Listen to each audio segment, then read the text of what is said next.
하나님의 은혜와 평강이 있기를 주의 이름으로 축복합니다. 전쟁이 일어나면 때로는 아군이 승리해서 전진하기도 하고 아군이 패하면 때때로 적군에 밀려서 후퇴하는 경우가 있습니다.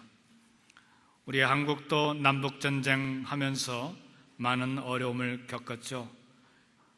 부산까지, 낙동강까지 다 빼앗겨서 부산에만 몰려있는, 그렇게 참 한쪽 구석에 몰리는 순간도 있었고, 유엔군과 힘을 합쳐서 멀리 신우지까지 다시 진군하는 그런 경우도 있었습니다. 그러다가 갑자기 중공군이 밀려오는 바람에 다시 38선 이내로 아래로 내려왔다가 다시 올라가기도 하고, 이런 전진과 후퇴가 반복하는 전쟁을 경험했습니다. 초대교회도 성장하다가 멈추고 전진하다가 주춤하는 상황이 교차되면서 반복이 됐습니다. 초대교회 한 번에 3,000명이 세례를 받고 교회에 등록하는 엄청난 기적이 일어났습니다. 그리고 그 힘을 얻어서 사마리아의 복음이 전파되고 에티오피아 내시에게 복음이 증거되고, 그리고 교회를 박해하려고 했던 사울이 회심하는 역사적인 사건이 일어났고, 더 나아가서 이방인 백부장 고넬료와 그의 가정과 그의 친구들과 친척들이 회심해서 교회 안으로 들어오는 엄청난 기적들이 일어났습니다. 그것으로 끝나지 아니하고 이방 땅 안디옥에 새로운 교회가 개척이 돼서 이제는 소아시아뿐만 아니라 유럽에까지 세계 선교로 진군하려고 하는 엄청난 힘을 교회가 받기 시작했습니다. 그러나 교회가 계속해서 모든 일들이 형통했던 것만은 아닙니다.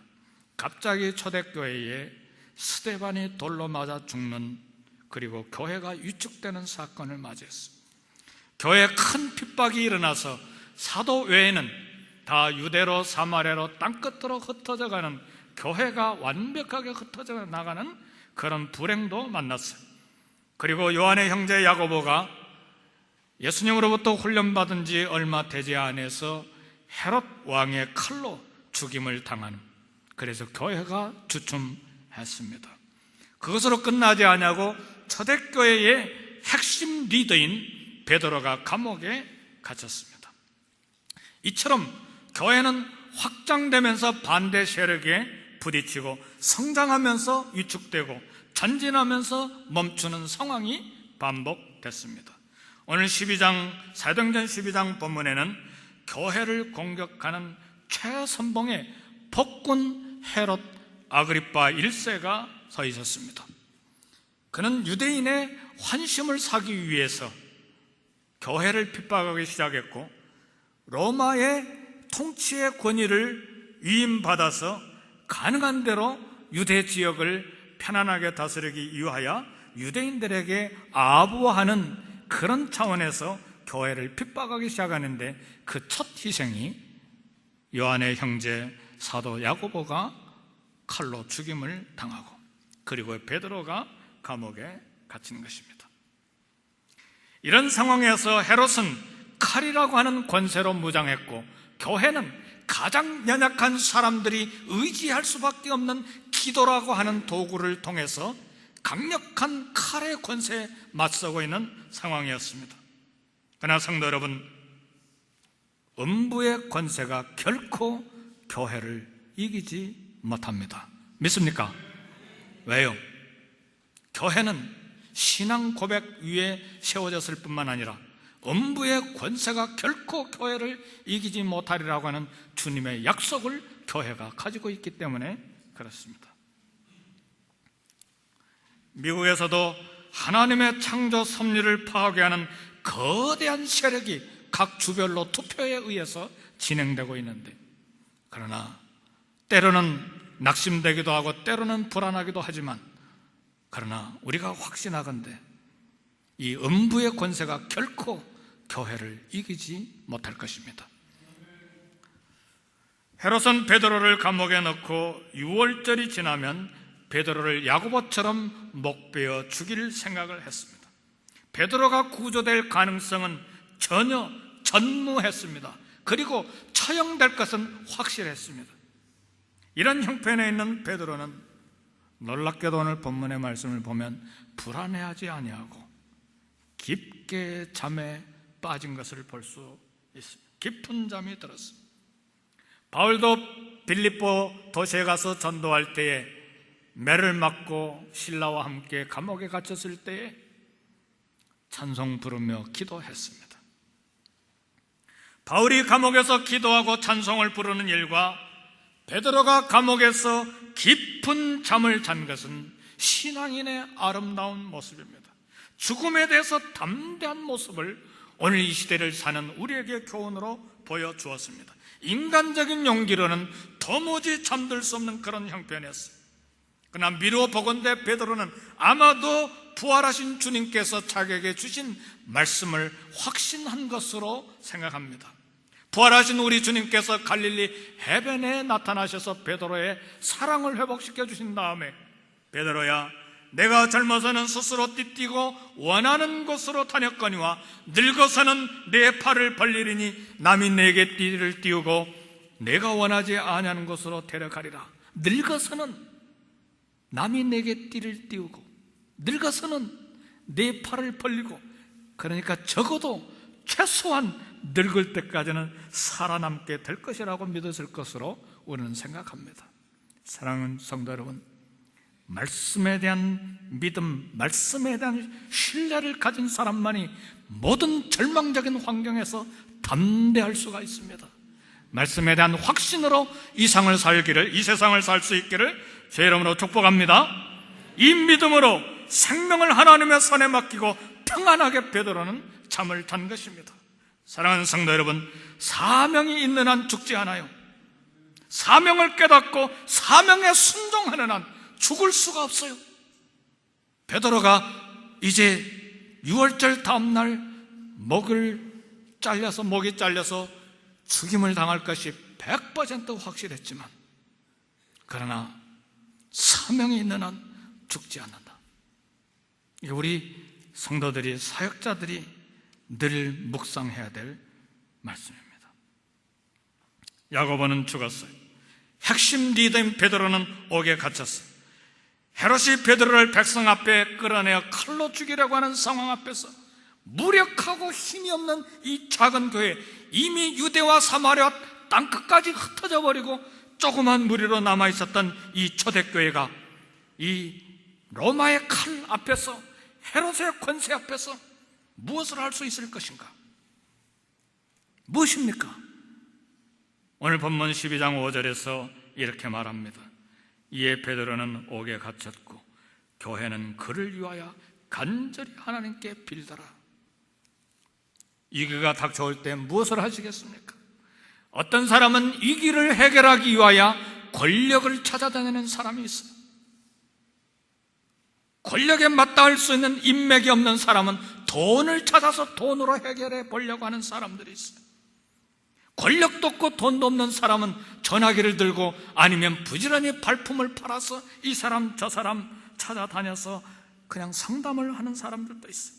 그러나 초대교회는 무엇을 했습니까?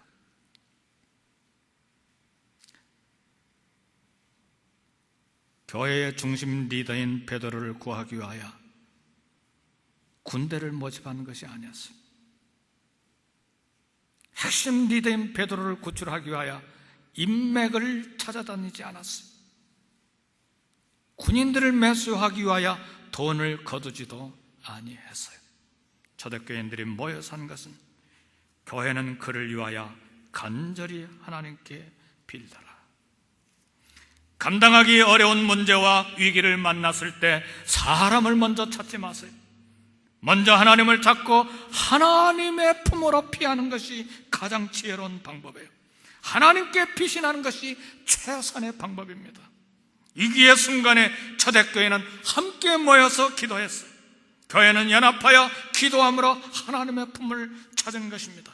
교회가 한마음 되어 함께 기도하는 것을 하나님은 기뻐하시고 그 기도의 장소를 주목해서 보시는 것입니다.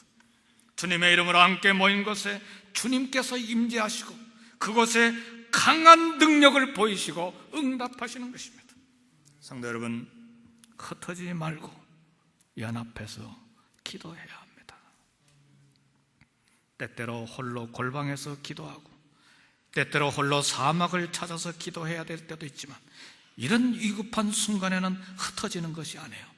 목장은 목장대로 모이고 전도회는 전도회로 모이고 권사님들은 권사회로 모이고 장로님들은 장로님들대로 모이고 교육자들은 교육자들대로 모여서 모이는 장소에 특별히 우리 공동체가 모이는 이 전을 찾아서 모여서 기도하는 거예요. 우리 장로님들이 목요일마다 모여서 기도하세요.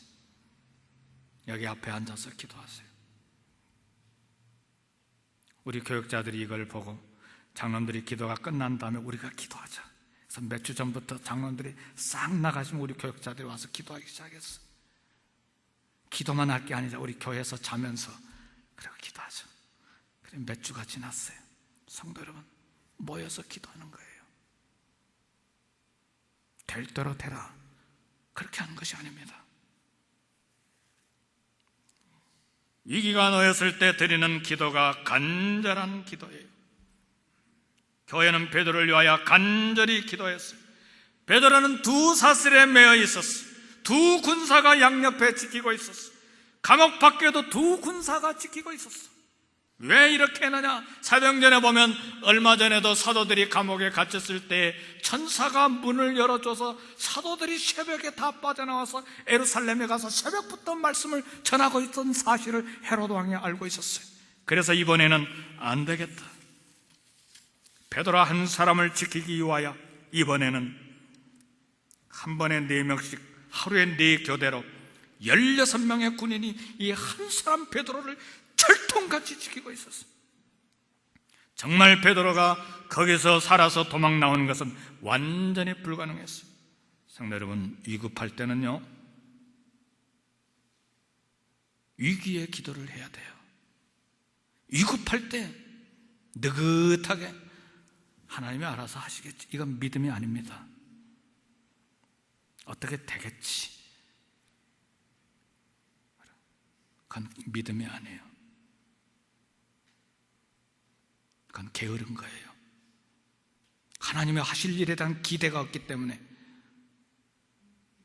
미래를 말할 믿음이 없기 때문에 그대로 두는 거예요. 위급할 때는 위급의 기도를 하는 거예요. 간절히 기도하는 거예요. 그래서 초대교회는 간절히 기도하고 애를 쓴 기도를 하고 몸부림치는 기도를 했어요. 여기 간절히 기도했다는 말은 예수님이 겟세마네 동산에서 힘을 쓰고 애써 간절히 기도하시니 땀이 땅에 떨어지는 빗방울같이 되었는데, 이때 쓰인 간절이라고 하는 단어가 이번에 한 번 더 쓰인 거예요. 간절히 기도한 거예요. 몸부림치는 기도를 한 거예요. 간절한 기도에는 노력의 차이가 있어요. 100m를 달리는 육상 선수의 달리기 하고 공원에서 천천히 조깅하며 즐기는 달리기하는 차원이 달라요. 간절히 애쓰며 전심으로 드리는 기도, 이 기도를 하나님이 주목하시고 능력을 베푸시고 그리고 기적을 만드시는 거예요. 우리 장로교는 결코 잊지 못할 사람이 있어요. 존 낙스, 종교개혁자요, 우리 장로교 창시자입니다. 장로교인들입니까? 존 낙스 이름을 잃어서는 안 돼요. 영국 메리 여왕이 맹렬한 캐톨릭 신자였어요. 그래서 영국 여왕이 스코틀랜드에 있는 모든 개신교인들을 다 죽이라고 하는 왕명을 내렸어요. 그날 밤 존 낙스는 피를 토하는 마음으로 기도했어요. 하나님이여, 스코틀랜드를 내게 주옵소서. 그렇지 않으면 저를 죽여주세요. 피를 토하는 듯한 이 기도를, 생사를 하나님 앞에 맡기고 기도했어요. 될 대로 되라, 어떻게 되겠지, 믿음이 없는 사람이에요. 하나님께서 구해 주실 것을 기대하고 피를 토하는 기도를 존 낙스가 했어요. 그의 작은 서재 기도방은 메리 여왕의 거대한 권력을 대항하는 조그만 방이었어요. 제가 스코틀랜드에 가서 이 방을 방문을 했어요. 조그만 방, 나무로 된 방이에요. 아마 300~400불 주면, LA 같으면 300~400불 주면 월세로 살 수 있는 조그만 방이에요. 그러나 이 조그만 방이 거대한 영국의 여왕의 칼의 권세를 대항하는 골방이었어요. 결국 여왕은 개신교인들을 한 명도 죽이지 못하고 얼마 뒤에 중병이 들어서 죽었습니다. 죽기 전에 메리와 여왕이 이런 말을 했어요. 한 사람 잔 낙스의 기도가 100만의 군대보다 무섭다. 메리 여왕이 고백한 말이에요. 우리 주보에 무슨 말이 써져 있습니까? 기도하는 한 사람이 기도하지 않는 한 나라보다 강하다. 그거 읽어보셨어요? 우리 주보에 매일 나오는데, 기도하는 한 사람이 기도하지 아니하는 한 국가보다 강력하다, 그 말이죠. 왜요? 하나님이 계시니까.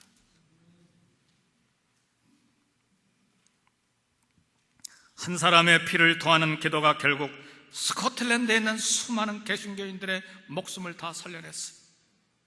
간절한 기도, 애쓰는 기도, 땀방울이 핏방울이 되는 기도가 우리의 삶 가운데, 우리 가정 가운데, 우리 코리아타운과 LA와 미국 땅을 위해서 쏟아져야만 합니다. 가정과 자녀와 LA, 미국을 위한 간절한 기도가 얼마나 많이 요청되는 이 시대인지 모릅니다. 우리 민족의 통일을 위하여, 전 세계를 위하여 간절히 기도할 때입니다. 우리 교회는 성도를 위해서 간절히 기도하는 통역자가 필요한 교회입니다.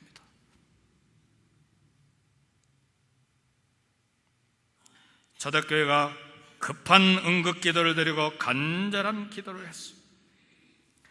기도는 간절했지만 감옥의 문은 견고했습니다. 헤롯 아그리파 1세의 칼은 거대했고 감옥 문은 견고했는데, 이 연약한 이 성도들의 의지하는, 보이지 않는 이 기도가 과연 이 감옥 문을 열고 헤롯 아그리파 1세의 칼을 막아낼 수 있을 것인가?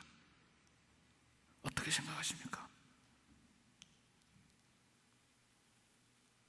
오늘 본문 6절의 말씀을 보니까 헤롯이 잡아내려고 하는 그 전날 밤에 베드로가 두 군사 틈에서 두 쇠사슬에 매어 누워 자는데 파수꾼들이 문 밖에서 옥을 지키더니 그랬습니다. 헤롯이 베드로를 끄집어내서 죽이려고 하는 하루 전날 밤입니다. 그 전날 밤은 위급한 밤이요, 절망의 밤이요, 절벽과 같은 밤이요. 성도 여러분, 우리는 세상에서 때때로 불가능의 벽을 만날 때가 있어요. 하나님의 말씀에 순종했는데도 그 현장에서 절벽을 만날 때가 있어요. 모세가 순종하여 애굽에서 광야로 이스라엘 백성들을 끌고 나왔는데 홍해라고 하는 벽을 만났어요. 아브라함이 순종하여 갈대아 우르를 떠나 본토 친척 아비집을 버리고 순종하여 가나안 땅에 도착했는데 기근이라고 하는 굶주림을 만났어요. 이때 우리 신앙이 흔들리고 내가 음성을 잘못 들은 것 아닌가? 내가 잘못 인도를 받은 것 아닌가? 의심이 생길 수가 있어요. 하나님께서 왜 모세와 이스라엘을 홍해로 인도하셨습니까? 홍해를 가르는 기적을 일으키시기 위하여 홍해로 인도하셨어요.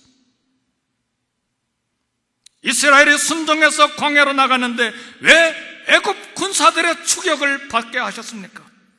홍해에서 애굽 군대의 시체를 400년 만에 보여주기 위하여 애굽 군대의 추격을 받게 하신 거예요. 아마 다른 길로 갔다면 홍해가 갈라지는 기적을 보지 못했을 거예요. 아마 다른 길로 갔다면 400년 만에 처음으로 애국 군대의 시체를 보는 기적을 보지 못했을 거예요.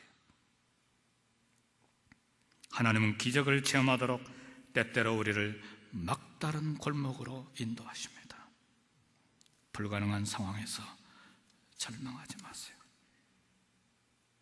우리 서로에서 하십시다. 성도님은 잘 되시는 분입니다. 서로에서 잘 되시는 분. 진심으로 말하세요. 진심으로 믿음을 가지고 거기에 믿음이 실려 있어야 돼요. 잘 되시는 분입니다.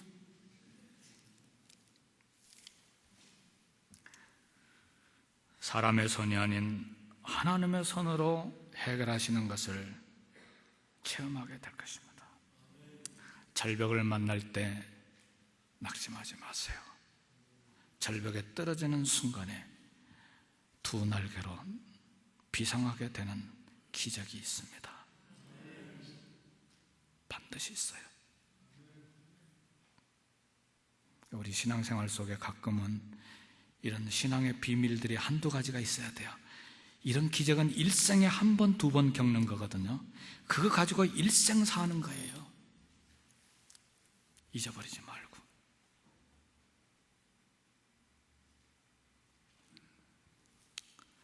본문 7절, 8절을 보니까 호련히 주의 사자가 곁에 서매 옥중의 광채가 조요하며 또 베드로의 옆구리를 쳐 깨워 가로되 급히 일어나라. 쇠사슬이 그 손에서 벗어지더라. 이게 기적입니다. 쇠사슬이 그 손에서 벗어지더라. 천사가 이르되 띠를 띠고 신을 신으라. 베드로가 그대로 하니 성도들이 합심 기도하고 간절한 기도로 하나님 앞에 처절한 땀이 핏방울이 되는 그런 기도를 하나님 앞에 드렸을 때 묶였던 쇠사슬이 벗겨졌어. 천사가 깊이 잠든 베드로의 옆구리를 쳐서 깨웠어. 천사가 내 신을 신어라. 성경에 세 가지 종류의 신발이 소개되어 있어요. 하나는 귀족이 신는 신이고 또 하나는 평민들이 신는 신인데 오늘 베드로가 신었던 신발 세 번째 신발이 소개됩니다. 세 번째 신발은 빈민들이 신는 신입니다. 나무를 대고 거기다가 가죽끈을 묶어놓은 신발이에요. 이 나무로 된 신발을 신고 감옥을 걸어 나가면 어떻게 되는 겁니까? 군인들이 다 들을 거 아니에요. 천사는 내 신을 신으라. 베드로가 그대로 하네 그랬어요.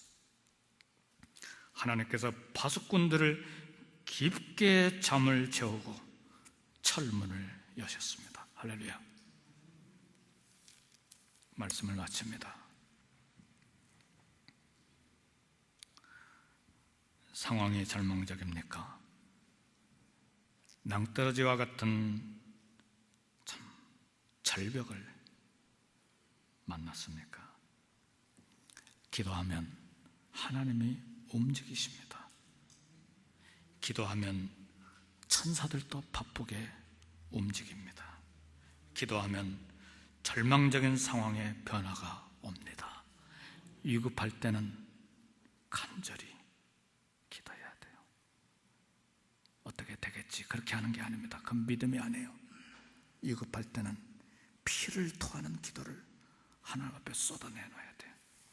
골방이든 교회든 목장별로 모이고 전도회별로 모이고 권사회로 모이고 우리 장로님들 모이고 교육자들이 모이고 그래서 하나님 앞에 결단의 기도를 드려야 돼요. 이때 하나님이 움직이시고 천사가 움직이고 상황이 변화되는 기적이 일어나는 것입니다. 기도하겠습니다.